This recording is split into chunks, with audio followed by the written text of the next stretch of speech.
everybody. I'm here with my friend Adam Blicher. Really awesome to have Adam back. I remember just like it was yesterday, creating some content with you on the summit, and now it's been 10 years, I think, right, Adam, since we last spoke. Probably. I think it's been something along those lines. It's so nice to reconnect with old friends and fellow tennis enthusiasts after all those years. Yeah, for sure, Adam. And really proud of you. Very excited about your new book that came out, Winning Words, How to Unlock Potential Through Communication as a Tennis Coach. Super important. You know, the other day I was on court and watching a coach and was thinking to myself, I wish Adam was here because the coach seemed like was kind of going through the motions. And I get it, it can be tough sometimes, with many hours of work. But I thought that, he could definitely benefit from your book. So next time I see him, I'm going to tell him about it, Adam. But Adam, you've done a lot of great stuff. You're a host of a podcast called Dissecting High Performance in tennis, and you've been named Coach of the Year by the Danish Tennis Federation. A lot of great accomplishments, and now you also serve as a national coach of the Faroe Islands, which is really cool. But yeah, I just want to ask you first off with your new book, Adam. Did it feel like a Christmas present? Because I think it was published December 26th. Is that right? The day after. You have a sharp eye. It was published December 26th. I was a little bit late. I got a little bit too perfectionistic in terms of getting it out in time for the Christmas sale. And then, as I have published on Amazon, you don't really know when the book is going to be acknowledged. And I knew that I wanted to do a book reception in Denmark in end of January. And I thought it would be really bad not to have books for the actual book reception. So I actually just secretly published it and pushed it out I think it was actually around Christmas Eve or Christmas Day that I was uploading it and trying to get it accepted on Amazon.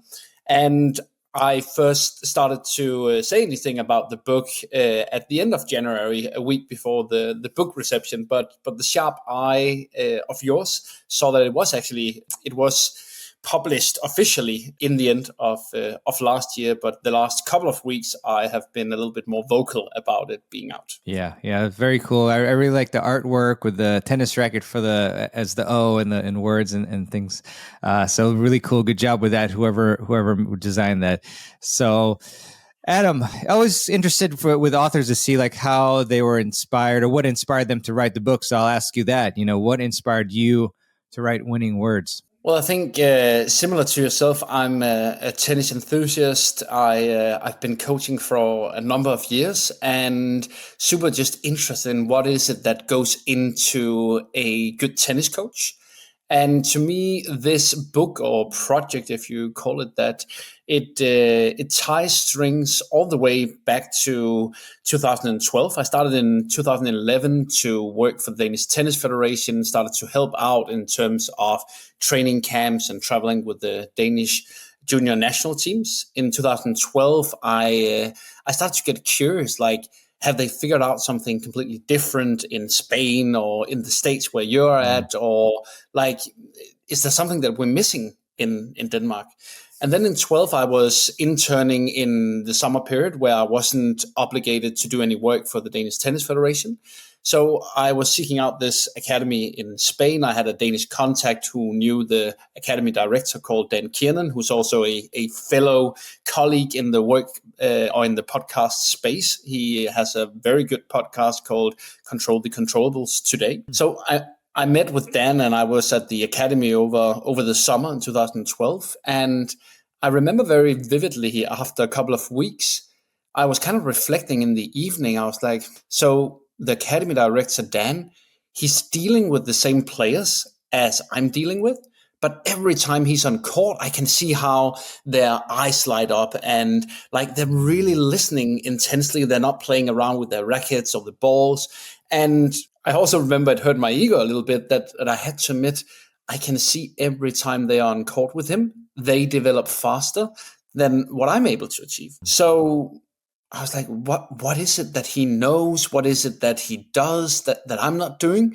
And I think that led me to go on this quest of just figuring out, well, what goes into high performance in tennis, what goes into being a good tennis coach, because it was very evident to me here was someone that was just better than me. So 2013, I was on my first Worldwide Coaches Conference. In 15, I started the podcast, and just for years was trying to fill my own brain and bucket with all sorts of information. In 2016, I was asked by the Danish Tennis Federation to look at the pedagogical module. And I said, sure, of course, I have a sports science degree, so I can look at the pedagogical tool. But then I realized, well, there was quite a bit of a distance between the theoretical teachings at university about being a coach and how to approach it. And then what I was hearing a lot of the clever tennis coaches on the podcast saying. So basically the book became my kind of way of trying to bridge the gap from the theoretical teachings to the practical applications of those teachings. So basically the book is a book on pedagogy and especially on communication. So it's a book in 3 parts. It's a book that at first tells something about how do we create relation to the players that we work with. That section is called Off Court because I believe that it not ends, but it starts off the court, even before we start working with each other. It starts with us clearing expectations and roles that can sound a little bit dull or boring or like a kind of a front-heavy start. However, I also believe when we do not do that, whether it is with an individual player, whether we are working at an academy or a club, I think if we're not very clear on roles and expectations, both sides, then I think it's oftentimes the reasoning why a lot of coaching relations turn sour over time. So I think that's the very first step. And I think the next step is really about, well, yes, we're teaching tennis players, but there's also a human being behind the tennis player. So in that way, we really need to get to know who is the human being. What are their parents doing? Are the parents together? Are they separated? What is the cultural heritage? And a lot of the things where you could say, well, it's a little bit of spy work or almost like being a little bit of a psychologist. So the book provides a very practical approach to, well, what kind of questions in which kind of areas. And then the third part of the first part of the book is around also adapting to the player. I think early on, I think we as tennis coaches could lead a little bit more on authority. That asymmetrical relationship to us as being an authority was enough to get player buy-in. And I think it might be different for you, Mirban, but I can sometimes in Denmark, just from who I am, I can get some buy-in, but I'm not Ivan Lendl. I am not an accomplished tour coach, so I don't get an immediate buy-in, and that's probably the reality for most of us. So we need to earn our respect. We need to get buy-in. And I think one of the ways to do that is also, obviously, we as tennis coaches need to have a philosophy, have something that we stand on and something that we believe in. But I also think it's a big mistake to be like, well, it's my way or the highway. Not every player, not every individual can be taught in the same manner. So I also think it's crucial for us to adapt to the player that we're teaching. And all of this, I think, starts even before we step onto the court. Then obviously at some point we step onto the court. So the second part of the book is called On Court. And then I think, again, it might be more me than a lot of other coaches, but I think in my own eagerness and with my ego in terms of I really want to show the player everything that I know and impress the parents on the balcony, sipping a glass of white wine or whatever they're doing, then I'm imposing a lot of what I know. Instead of just sometimes stepping back, listening a little bit more, and not constantly intervening every time the opportunity is there. Obviously, at some points, we need to intervene. And when we intervene, then it's interesting, well, when do we intervene? And also, what do we do? I think if we're just pointing out what we see, now, Mirban, you're too close to the ball again. Well, I think that's merely just being a critic. I think in terms of being more of a coach, in terms of, well, next time you get that ball, try to create some space on your forehand. That's showing the player what would we like them to do. It's painting the picture of what is the behavioral outcome that we'd like to see. So I think the way that we also provide either future-based questions, next time you get the ball in that same position, what would you like to do? If it's a more experienced player, could be one way of going about it. Another place, if they're not that experienced or the relationship calls for it, that we should provide some cues, then I think there is a sharp distinction between internal cues and external cues. Internal cues would be something that refers to the body specifically. So that would be a lot of the biomechanical knowledge that all of us are taught on, whether it's your summit or it is coaching education. It might be, well, turn your wrist a little bit more like that, open up your hip, place your foot like that. And that is the biomechanical knowledge that we know. However, I also believe, and we can show that both in terms of what does all of the practitioners say, but also we can show it in biomechanical knowledge from university, that if we're presenting players with information in terms of external cues, there is a better retention, so the players will remember it the next Tuesday. There is better learning, so not only acute learning, but also learning over time. And there's better performance under pressure. So external cues could be analogies in the form of, let's say, we are working on the rhythm of the serve, for instance. Well, it could be, well, try to imagine it's a little bit like a train leaving the train station. So it's going from slow to fast. Or it's like a Elon Musk SpaceX rocket that is leaving the Earth, like it is slow, slow, slow, and then it explodes. And even some of these words like explode off the ground, I think that sometimes can elicit the behavioral outcome that we would like to see in the players. So that's some of the things that goes into the on-court part of the book. And then the third part of the book is at tournaments. I think tennis is a funny kind of sport in the way that oftentimes we as tennis coaches, we're there in practices. But when it's tournament time, whether it's team matches or individual tournaments, then oftentimes players are on their own, or if they're younger, their parents might be there.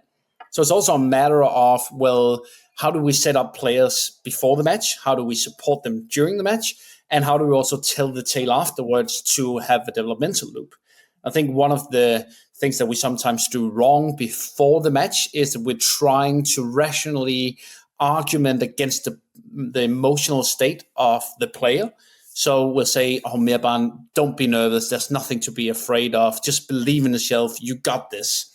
And I think indirectly we're telling the players that there is one emotional state that is better than another. Whereas I think it's okay to normalize whatever feelings that are going on.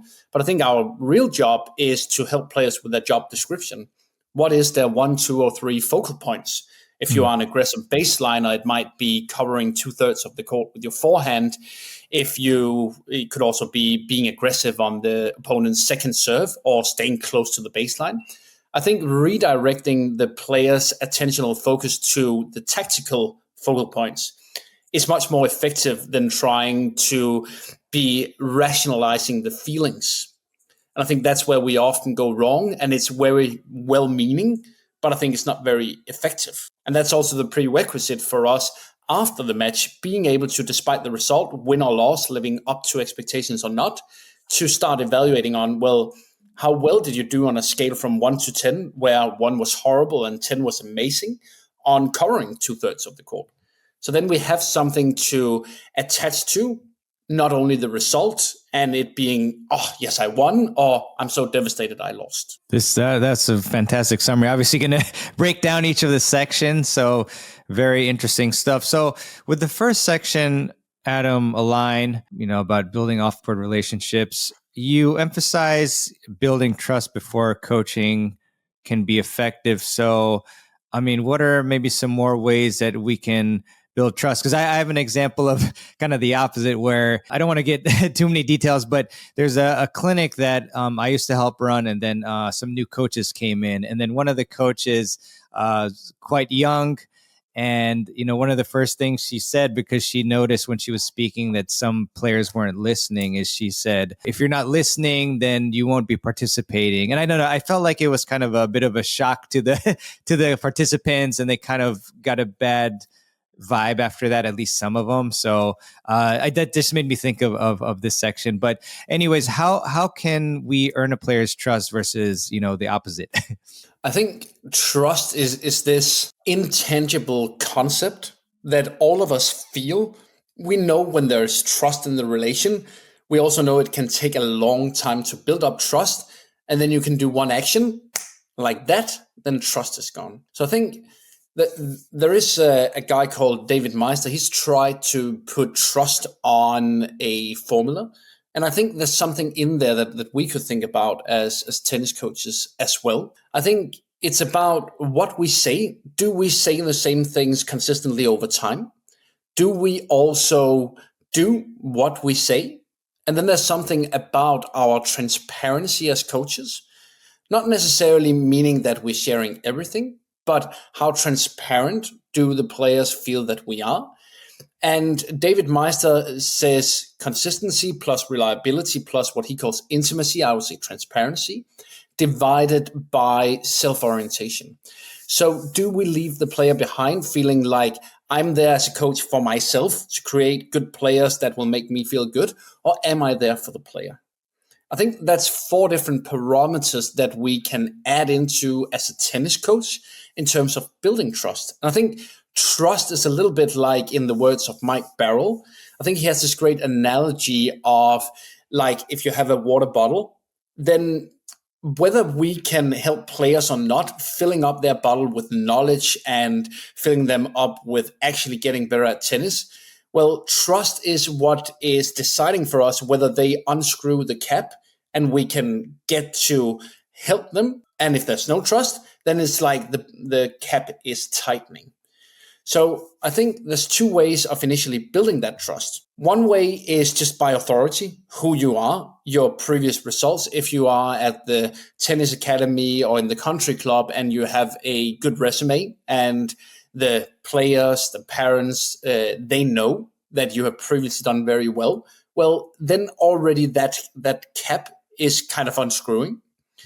If you're not so lucky, then I believe you can put in something on the trust account, so to speak, either professionally or personally.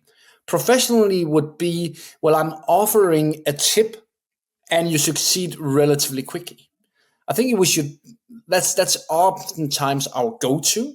And I think we should be very careful in the start, because if we provide too many tips with the hope of some of them working, we might end up leaving the player in confusion. So I think adding something in on the private side or the personal side, so to speak, in terms of just getting to know the player, showing them respect, positively reinforcing some of the behavior that we'd like to see. And then whenever there is the opportunity and we have built momentum in order to attack something that could be better, well, then we can start to make some additions, or we can try to do something about that behavior. But I think creating the trust is a lot about, first of all, figuring out what works, creating the environment of reinforcing that. And then at one point, we might start working on a critical aspect of the player. Great stuff. So with coaches, sometimes I see them, like I kind of mentioned one of the examples earlier, it seems like what they're doing is all like transactional, like they go there. And I'm not saying this is all coaches, just some go on the court, go there just to make the money. So it seems like a transactional relationship with players. But it seems like it should be more of a relational, relationship, so to speak. So how can we make it the latter and not the former? And yeah, I think it's a very good question, in the way that there would also be, sometimes there will be parents or coaches calling me up and saying, well, can you help this kid? He's so outcome focused. He's not process oriented. And the interesting part is, especially if we're dealing with younger kids, well, they were being taught to be that way. So it's more a matter of us as parents and as coaches that they've ended up in that way. So it's also, if we want kids to be long-term oriented, I think we need to as well. We can't be transactional in terms of setting up the conditions for something that we know is not going to last. And I think that goes back to chapter 1 in the book, in terms of setting clear expectations and also figuring out what is the role.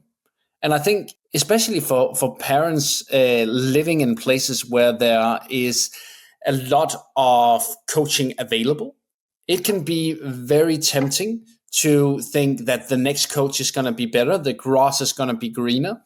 To me, a long-term relationship with a coach is always beating getting a new coach that might have a better resume that you end up not being with after 3 months, and you keep doing that.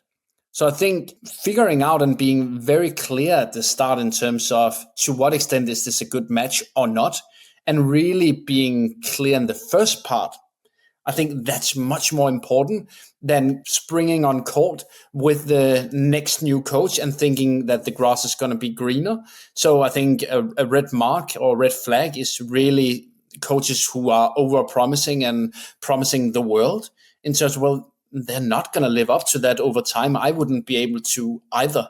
So I think that initial talk and being very clear and upfront is the fundamentals of a long-lasting relationship that I think should be the aim, both for coaches, but also for players and parents. Yeah. And so I know we've talked about this a little bit, but what are some more examples maybe of like how coaches can set clear roles and expectations at the start of a coaching relationship? Like maybe what have you kind of told your players? Yeah. I think you can do it in many different ways. Sometimes I think it's just that it can be, if you're in a country club, it might be on the homepage. Well, if you are entering this team, these are the expectations in terms of meeting 15 minutes before you are practicing, warming up your body, and the program to warm up your body is XYZ. If you're not getting there on time, this is what we do. If you are not entering because you need to go to Uncle Benny's wedding or whatever, please do XYZ. So that's a start.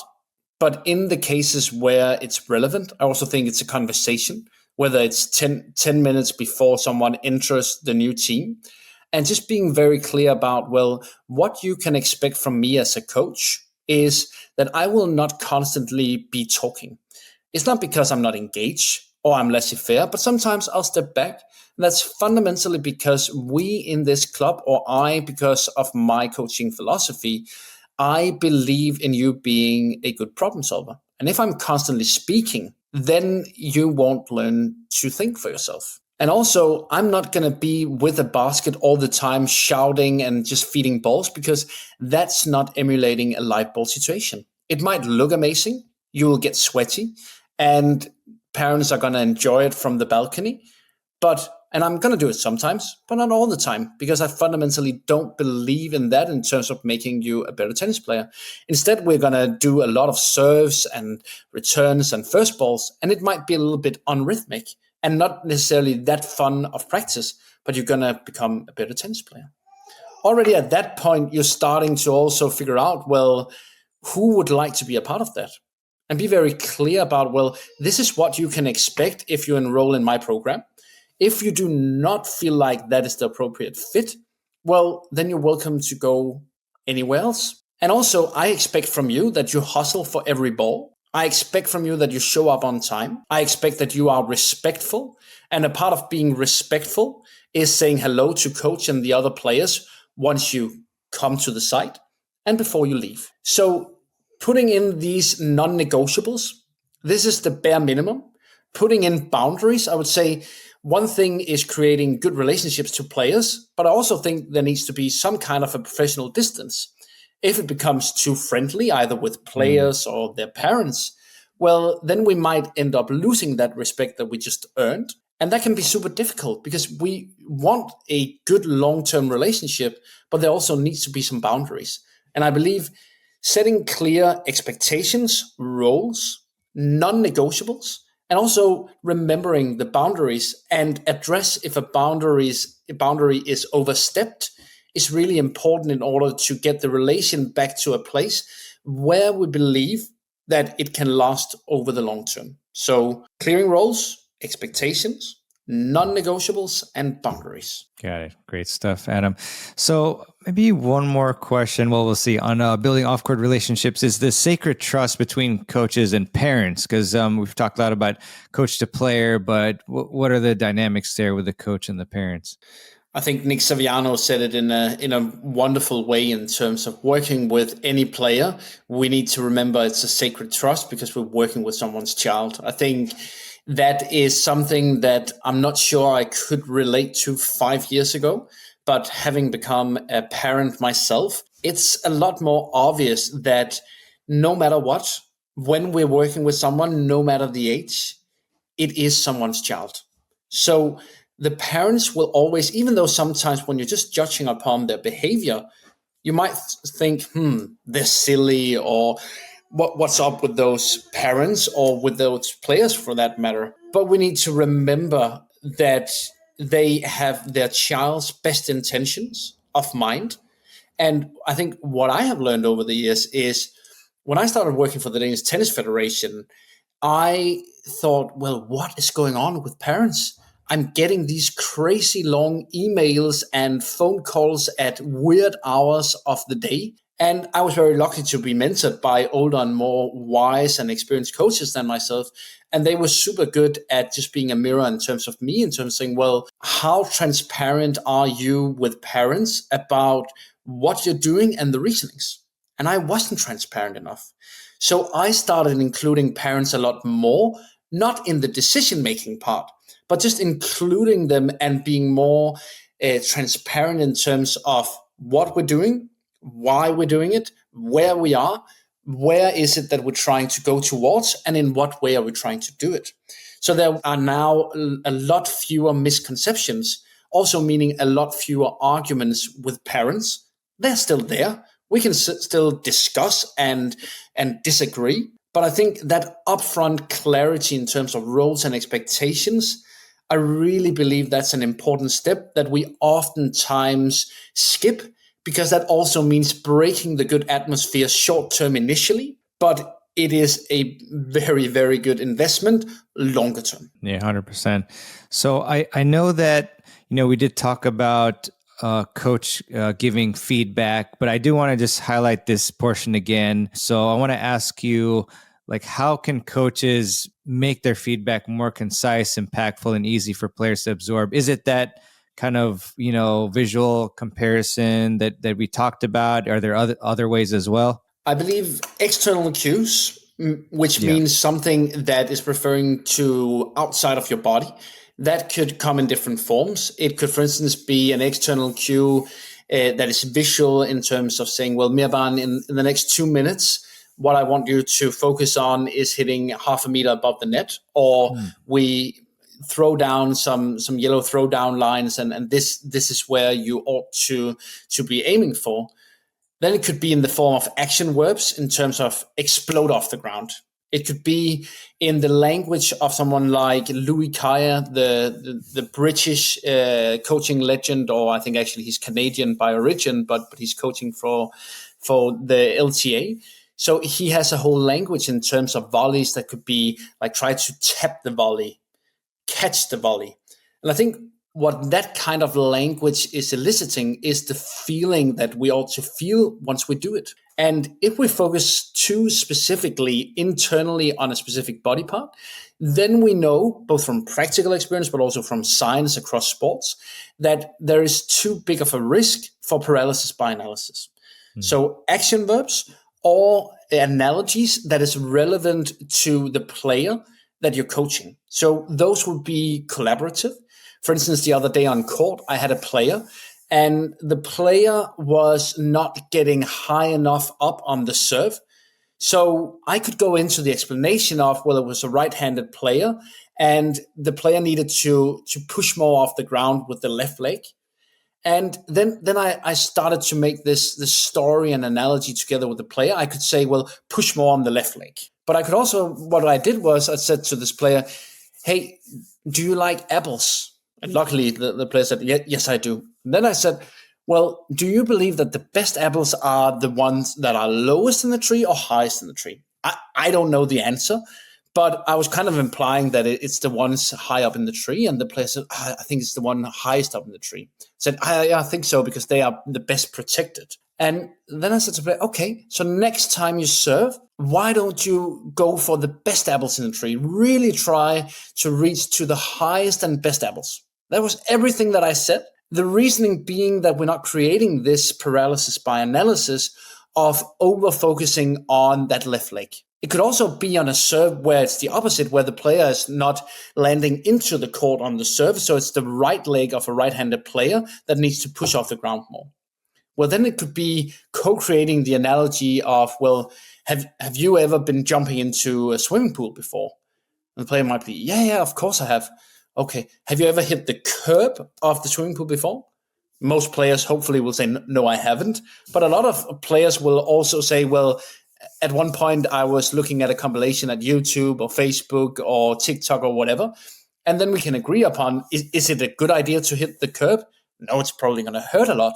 So, okay, so serving is a little bit like jumping into the pool. It's a very good idea to get all the way into the court, or if you're playing on a hard court, into the blue. So next time, make sure that you get all the way into the pool. Maybe that's everything that we need to say. And I ensure you, it's a little bit silly, but I ensure you the player will remember after a week and after a month. And when you are out in a tense situation at tournaments, jumping into the pool or reaching the highest apple in the tree, that's easy to say, it's quick, and the player knows exactly what we're talking about. What often ends up happening if we are reiterating the internal cues that are not necessarily working is, I'll just keep iterating, push more on the left leg, push more on the right leg. And then we'll just do it louder because it doesn't work. And the tension between player and coach will get worse and worse. So there's also something about the whole atmosphere between player and coach where action verbs and external cues in the form of analogies oftentimes both work better in terms of acute learning, but also performance under pressure. Yeah, really good. I don't know if this one qualifies, but I like this tip that's coach gave me is try to imagine hitting through 3 balls, like to make sure you're swinging through the ball instead of just like hitting too much topspin. But yeah, those are really, really good cues. Got to ask you, Adam, if your student didn't like apples, what fruit would you have gone with next? I think I would just have gone with another fruit, like well, do you like pears, or do you like bananas, or do you like grapes? Just something else. I think this is where we need to just be curious and going back to knowing the person behind. Then the more that we know about the person, even with players that are older, where you might think, well, this is a little bit silly, I would encourage just to see, well, what kind of an analogy can we co-create? It can also sometimes be, well, just saying, okay, the behavioral outcome that we would like to see here is that you're jumping higher. Who or what is good at jumping higher? Well, a player might say, well, that's a kangaroo. Okay. When you are serving, think about being a kangaroo. I had a player the other day where when she was returning, she was clearly doing better when she was stepping into the split step, doing the split step, and then leaning into the return, opposed to staying on the same spot. And then it was like, okay, so I could say to the player, you need to remember when you return to step in on your left leg, do the split step. Then if it's on your forehand, you need to land on your left leg and you need to pull back your right leg, and like this whole instruction. It's overcomplicating it. It's right, but it's very difficult to execute on, especially in a high pressure situation. So what I ended up asking the player was, well, it seems like whenever you are moving aggressively in on your return, it seems to work better. Who or what is very aggressive? And for whatever reason, then the player said, well, a tiger is very aggressive. So that became our language. It was like every time I walked past her, it was like, were you aggressive like a tiger there? No, I wasn't really. Okay, be aggressive like a tiger. So it can seem a little bit silly, but even just from your reaction when I'm saying it out loud, I hope that both you and also the listeners can kind of feel that's a whole different way of going about it in terms of the atmosphere. But I'll just encourage you to try it out and see what happens, both short term, where you need to prioritize the time, not to just use a standard internal cue. You need to prioritize the time of this actually sometimes taking half a minute, 1 minute, or even 2 minutes. But then you will get that time back in terms of the player understanding it. And you just iterating slowly back to the analogy or the external verb instead of just reiterating an internal cue. No, hey, great stuff, Adam. I was smiling because I love it because I sometimes I imagine myself as certain things, like, if it's like a fast animal or something like that. And like immediately my brain like mentally just kicks in to like be like the animal, or if it's like a superhero or whatever. And it like really helps a lot. So I love how much more simple that is and just easy to immediately just snap in, and then your body kind of takes over to act in that manner. So really like that. Oh, so one concept that was really cool in the book is the bumper guard approach to feedback. And I saw a lot about, how it can help technique. So can you, describe that a bit? Yeah, it's the analogy to use. We just talked about analogies, and I think this is a good analogy for us as coaches, not necessarily for players, but it's an analogy from Chris Suter that is commenting on, well, how often should we intervene? And if we're looking into literature across sports, that there's no real answer. Like you can't say, well, literature says that in across sports, it's every third shot or it's every 10th shot. It depends on the level, the experience, the relationship with the player. But I think Chris Suter actually sums up when to intervene as a coach in a very pragmatic way, using this analogy of us as tennis coaches being the bomber guard in bowling, in terms of saying, well, as long as the player is like the bowler is going towards the target, then maybe we shouldn't say too much. Maybe we should positively reinforce and say, well, Mirban, the way that you accelerated on that first step towards the approach shot on your forehand, excellent. Every time that happens, keep doing it. But as soon as the bowling ball is approaching the alley, then I think we need to be a little bit like these bumper guards to just gently push back the player towards the middle and push them back towards the goal, being the cones. And whether we are using future-based questions or we're using an external cue in terms of it being an analogy or an action verb, I think it's a very good principle in terms of, well, how often should we intervene? Thanks for the explanation. Really good concept there. So why do you think it's crucial for players to self-assess first before a coach gives feedback? And then how can coaches also encourage this? I think it depends a little bit on maturity from the player, whether they should self-assess first or it's a coach or a parent that helps guide them. But I think what is crucial, no matter whether they self-assess or it is a coach or parent that is helping them assess, then I think what sometimes happens in tennis is that we practice a lot, we play matches a lot. And I think experience in itself is not necessarily ensuring development. Then sometimes, of course, it happens, but I think evaluated experience is creating a developmental loop.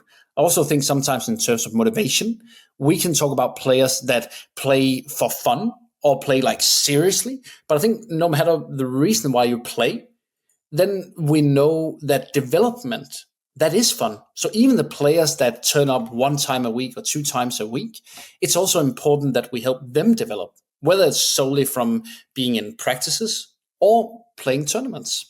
And one way of making sure that players develop, no matter whether they win or whether they lose, well, that is in accordance with their player identity, their strengths and weaknesses, and how they're supposed to construct points both in the server role, but also in the returner role. Then it is to come up with some focal points, some mini goals for the match, like the ones that we talked about earlier in this interview in terms of covering 2/3 of the court with the forehand, stepping in on the opponent's second serve, or could just be being close to the baseline. So I think things like that is always crucial, whether it's at practice or whether it's at tournaments, to assess those afterwards. And I think if we're just asking, I think sometimes also, I think I used to think that evaluations was a little bit of a waste of time, because I would be like, well, Mirban, how was that drill? Was it fun? And then you might answer, well, yes, or no, or it was really bad, or it was good. And I think the reality is that the quality of the answers that we get is oftentimes determined by the quality of our questions. So I think our questions need to refer back to the pre-match focal points or mini goals.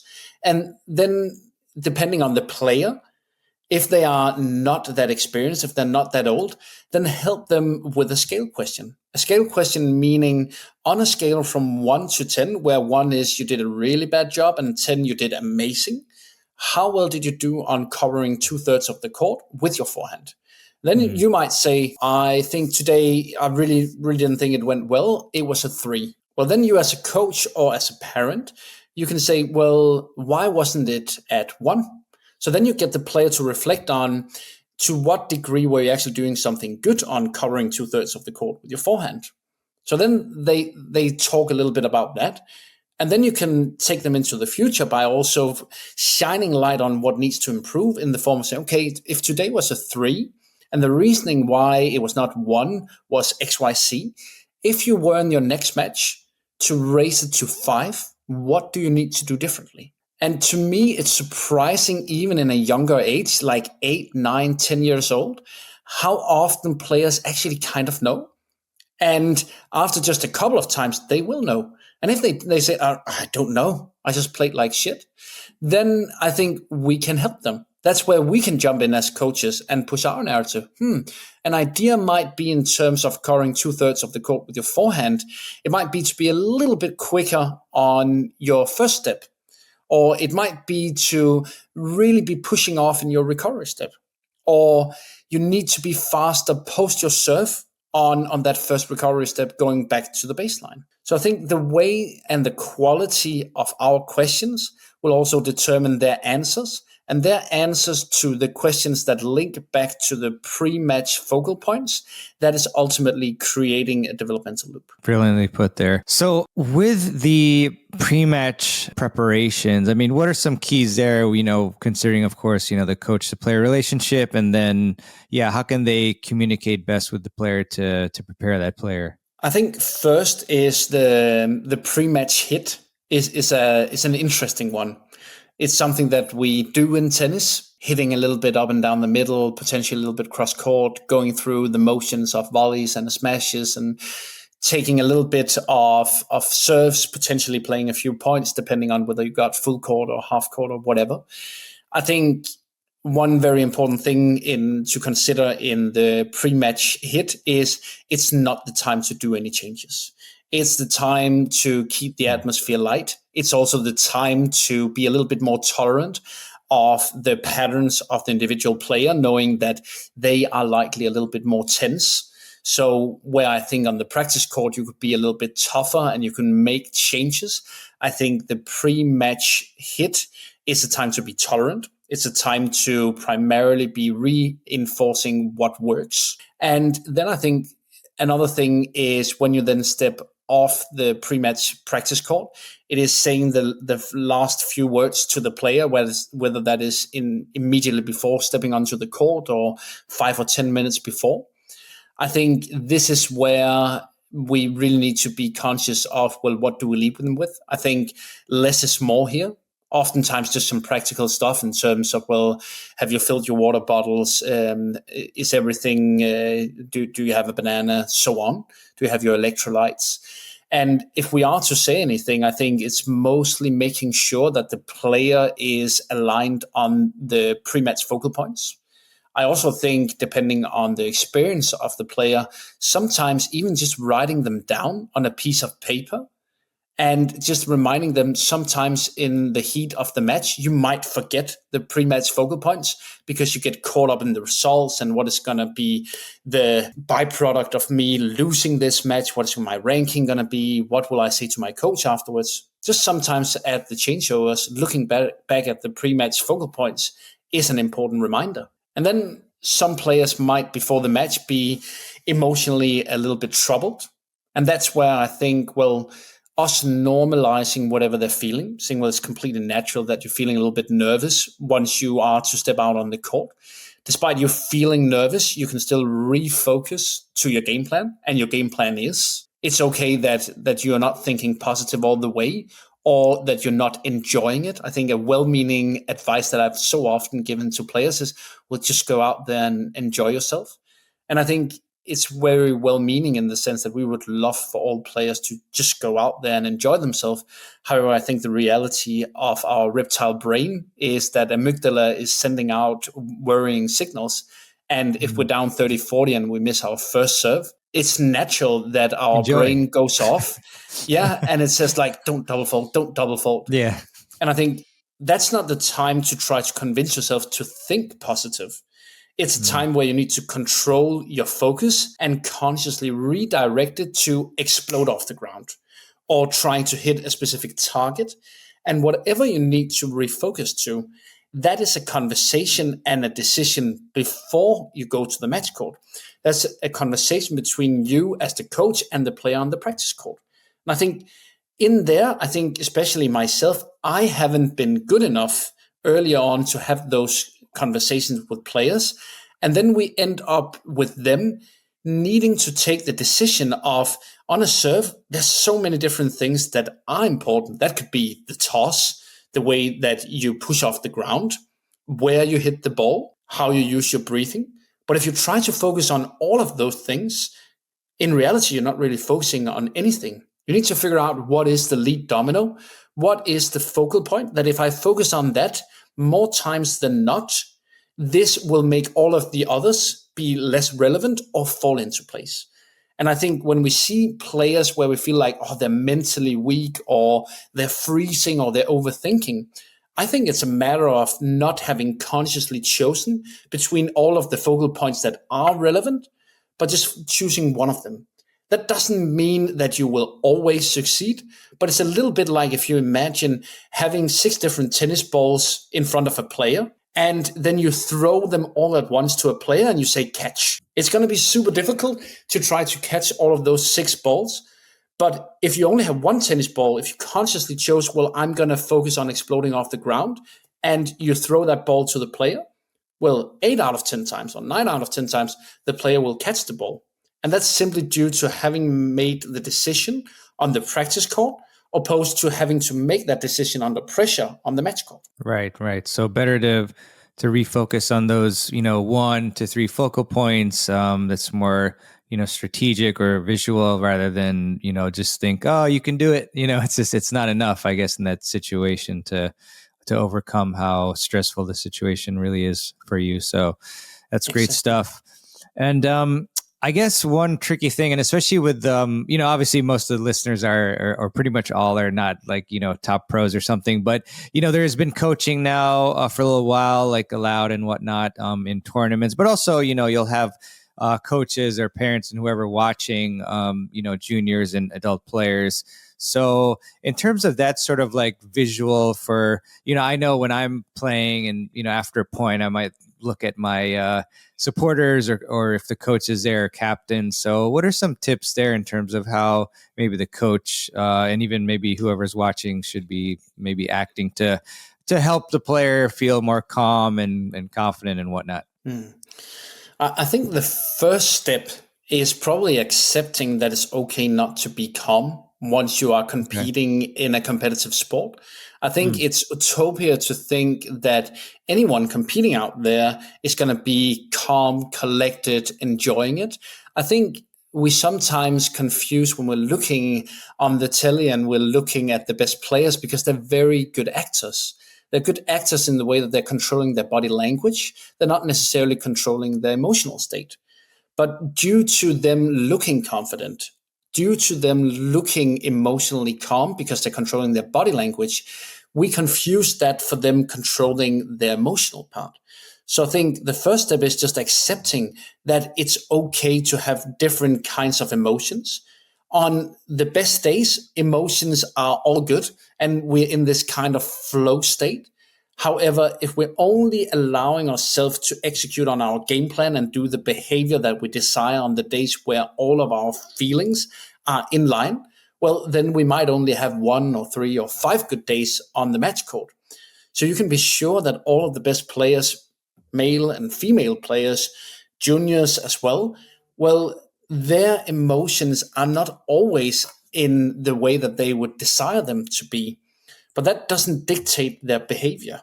So I think it's very, very crucial just to know that it's okay to feel stressed out. It's okay to feel nervous out there. You can still refocus your center of attention to whatever can help you. I think sometimes someone like Novak Djokovic is praised a lot for being mentally tough. And in the words of a lot of commentators, well, he's able to focus for extended periods of time. I actually think it's a little bit of a misconception. I think he's extremely good at refocusing over an extended period of time every time he gets distracted. And I think we are, by our language, sometimes encouraging players to try to keep their focus. And like, it's not okay to be distracted by your thoughts and feelings. And I think all of us naturally does. Like, just like my phone just were vibrating and that caught my attention. And then I need to refocus to being actually present in this conversation. And I think it's the same whenever we are on court, whether it's internal distractions or it's external distractions. I think that's the very first step. And then the second step that is actually probably more of an answer to your question is, well, us as tennis coaches in a supporting role outside of the court, I think every time a player is looking out to a parent or a coach, it's a matter of, I need help. I'm seeking your help and guidance. And depending on the tournament, whether coaching is allowed or not, then you obviously need to figure out as a coach or as a parent, do I break the rules? Where is my ethical compass? Am I communicating non-verbally or verbally? And I don't think there is a one size fits all here, but I think there is a conversation to be had with players saying, during the next match that you play, likely at one point you will feel a little bit just all over the place and you will feel like you don't really know what to do. It would be very natural that you then look out at me. In the tournament that you're going to play next weekend, I'm not allowed to coach. So I can't help you. I might be able to say a few encouraging words like, let's go, or you got this, or whatever, but I can't directly coach you. So I'm not sure as a coach how I can help you the best. And I also know I would like to just like be clapping in my hands or giving you thumbs up. And it might be a little bit provocative to you because you might be looking out and thinking, well, things are not going all right. Why are you just smiling or giving me thumbs up? Things are going super bad. But just having that conversation beforehand, it's not solving the situation. It's still going to be emotionally charged, but it takes something out of it just having talked about it. And that might be where you need to have that piece of paper with the pre-match focal points where you can say, well, go back to your piece of paper. So I think there is a conversation to be had in terms of, well, how do we collaborate the best? It's still going to be a difficult situation. Yeah, definitely great stuff there. Really critical to master that. One aspect, of course, that you cover in your book that is a classic question for coaches as to how to handle that, post-match situation, especially if the players has lost, how do you balance, constructive feedback while keeping the players' confidence intact there? Yeah, great question. And I think it's really difficult in the sense that even when we're watching the best players on the telly, then we as coaches can be sitting in the sofa thinking that, well, XYZ player, Djokovic still needs to improve his overhead. Angelique Kerber could improve her serve. Like, even the best of players, we can see flaws in their game. And I think what we sometimes ends up doing post-match is telling the player about all of our observations. And then we might end up robbing the player of all of their confidence. So I think it's very, very important post-match to, first of all, revert back to the pre-match focal points and then be noting down, well, what might one or two areas be that is something that I would like to address right now. But also I might have a long list of different things that I will note down for the overall developmental plan or later on for the practice court. And I think that is really a subtle art of coaching, figuring out, well, what do I say now and what do I save for later? Because I also think we need to address some of the things that was difficulties. There's also such a thing as not just being a critic, but being kind of a cheerleader, not addressing what needs to be addressed. So I think there is this spectrum where you need to figure out, well, what is the correct ratio? I think Chris Trieste is pretty good at saying a 3 or 5-to-1 ratio in terms of the positive opposed to the negative. I think that's a pretty good rule of thumb in terms of what should you convey on the practice court, but also post-match. And then I think another task we have as tennis coaches is to kind of tell the tale, figuring out, well, what is the story within the score? You might have lost 7-5, 6-3, but played an unbelievable match. And you can also sometimes win 6-3, 7-5. And actually, you were kind of fumbling around. You're not following the game plan, and you're being kind of arrogant in terms of, well, you just felt so much better than your opponent. But you really didn't get to practice what we were talking about initially in terms of trying to really up your game in the final stages of the court, being in your transition game and trying to approach the net. So I think there's a crucial role for the coach to tell the tale, understand what happened within the score, and then find that ratio of 3-to-1 or 5-to-1 in terms of the positives opposed to the negatives or the developmental areas. Yeah, very tricky indeed. We appreciate that insight there. That's also in the book, which you should check out, of course. So, obviously, there'll be some situations where the coach tries to connect with the player, but they're struggling. So curious, what sorts of steps can the coach take to improve the relationship with the player? I think going back to some of what we talked about in terms of building relation, understanding the human being, but also adapting to the player. There's something about being consistent in our actions and also saying what we need to do. We need to remember, in the words of Nick Saviano, that it's a sacred trust to the player. But also we as coaches are the cultural leaders. Doesn't mean that we need to be absolutely perfect, but you will get told out if there is a dissonance between what you say and what you do. Also your own interest versus the player's interest. I think some coaches can also go to the extent where they are always going, well, we are in a service industry, so it's always player first, and I kind of forget about myself, my own health, and also taking care of myself. I think that's a mistake as well.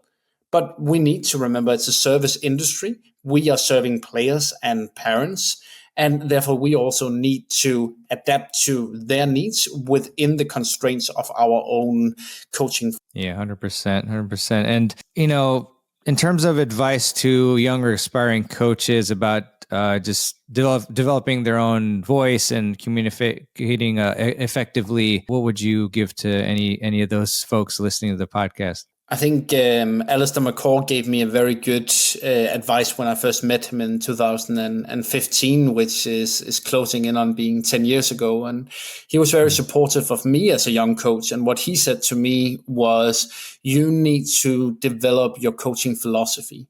You need to consciously write down, what are my fundamental beliefs on the technical, tactical, physical, and mental aspect?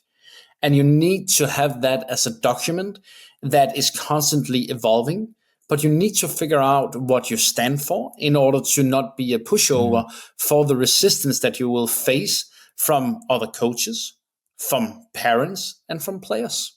And it's okay that it develops over time, but it's crucial to understand at this point in time, what is it that you are trying to do. Yeah, it's really good advice there. Having principles that you can, it'll just give you confidence as well, and philosophy that you can go back to. Adam, lots of great nuggets in the book. Again, Winning Words, How to Unlock Potential Through Communication as a Tennis Coach. Where can we get the book? The book is available on Amazon, should be able to be sent worldwide. For the ones that enjoy listening a little bit more, it will also be available in the format of listening to this podcast. So I have just released, and this is just mind blowing to me, but I fed the book to Notebook Element in terms of getting a summary. So there is a 26-minute summary of the content of the book available on my podcast, Dissecting High Performance in Tennis. That would be the first place to just go and have a look and listen in terms of, is there anything in there that makes sense to you? I'm trying to share as much as I can across social media about the content of the book.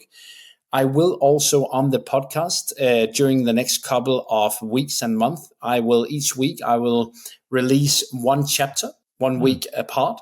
So on the podcast, it will be possible to listen in on the book. It's not totally the book that you have read, but I used the voice recording as my final check of the book. Doesn't mean I've unfortunately found a couple of mistakes in the book while scrolling through, but it was my last way of, when I was narrating the book and saying it out loud, I figured, for instance, the introduction, it was a little bit too long and it needs to be cut down.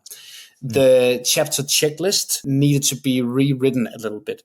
So small tweaks, but the overall contents will be on the podcast. And then obviously, I hope if you listen on the podcast that it spikes your curiosity enough for you to buy the book, or just as a token of your support to buy it either in an ebook format or in paperback. The ebook is priced, so it is the same as your favorite candy bar.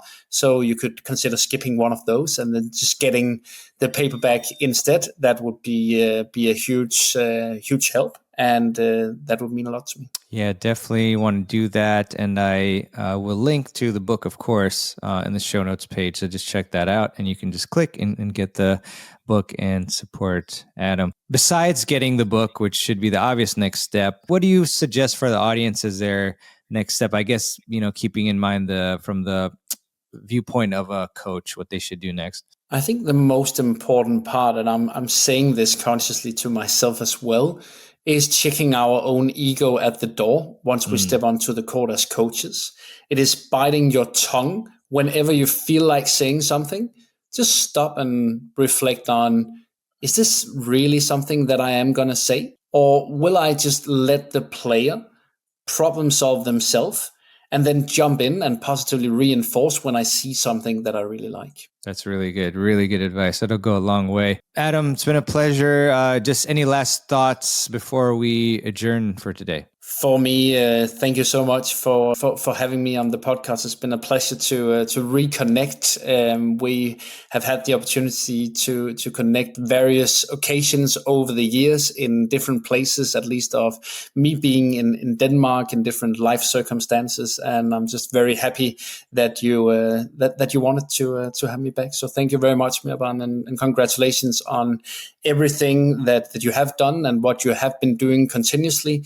I haven't managed to be as consistent as you, so very well done to you. Oh, thank you, Adam. And yeah, just happy that you're doing a lot of great work. New book is definitely not easy, and you're doing a lot of great things too. So I really appreciate your contributions to the tennis world, and I know that a lot of coaches will be positively impacted, not just coaches, but players and parents and a lot of people and tennis programs. And so it's a big effect that you will have with your work in the book. So again, Winning Words, How to Unlock Potential Through Communication as a Tennis Coach. Get that book for sure. And it'll be linked in the show notes page. So Adam, thank you. I promise we will make content, a lot less than 10 years after today. And we'll be in touch again soon. So thank you, Adam. I really appreciate it. And looking forward to connecting again soon. Cheers. Thank you so much for having me. Thanks.